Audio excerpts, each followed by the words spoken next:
kok bisa harga plastik jadi mahal banget? Aduh. Jawabannya satu, karena perang Iran. Apa hubungannya perang di Timur Tengah sama kantong kresek di warung Min? Dengerin dulu ya. Plastik itu dibuat dari bahan yang namanya nafta.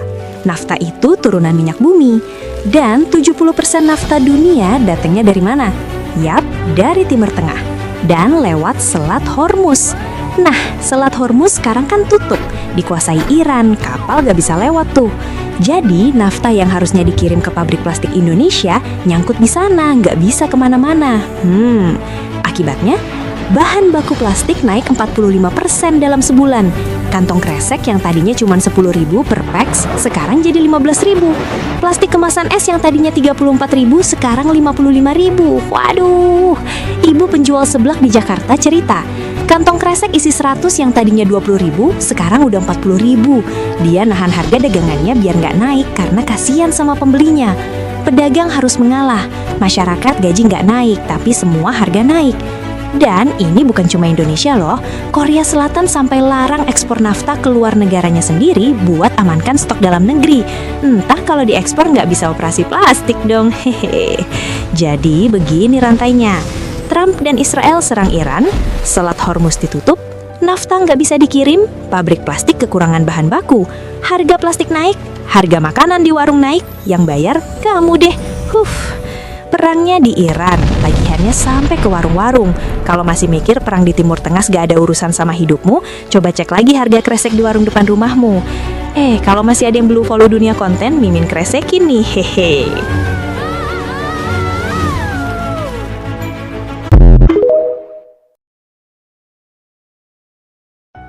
Kok bisa harga plastik jadi mahal banget? Aduh. Jawabannya satu, karena perang Iran. Apa hubungannya perang di Timur Tengah sama kantong kresek di warung Min? Dengerin dulu ya. Plastik itu dibuat dari bahan yang namanya nafta. Nafta itu turunan minyak bumi. Dan 70% nafta dunia datangnya dari mana? Yap, dari Timur Tengah. Dan lewat Selat Hormuz. Nah, Selat Hormuz sekarang kan tutup, dikuasai Iran, kapal gak bisa lewat tuh. Jadi, nafta yang harusnya dikirim ke pabrik plastik Indonesia nyangkut di sana, nggak bisa kemana-mana. Akibatnya, bahan baku plastik naik 45% dalam sebulan. Kantong kresek yang tadinya cuma 10.000 per packs, sekarang jadi 15.000. Plastik kemasan es yang tadinya 34.000, sekarang 55.000. Waduh, ibu penjual seblak di Jakarta cerita, kantong kresek isi 100 yang tadinya 20.000, sekarang udah 40.000. Dia nahan harga dagangannya biar nggak naik karena kasihan sama pembelinya. Pedagang harus mengalah, masyarakat gaji nggak naik, tapi semua harga naik. Dan ini bukan cuma Indonesia loh, Korea Selatan sampai larang ekspor nafta ke luar negaranya sendiri buat amankan stok dalam negeri. Entah kalau diekspor nggak bisa operasi plastik dong, hehe. Jadi begini rantainya.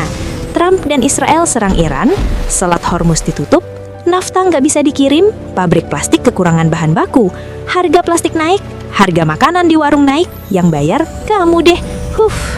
Perangnya di Iran, tagihannya sampai ke warung-warung. Kalau masih mikir perang di Timur Tengah gak ada urusan sama hidupmu, coba cek lagi harga kresek di warung depan rumahmu.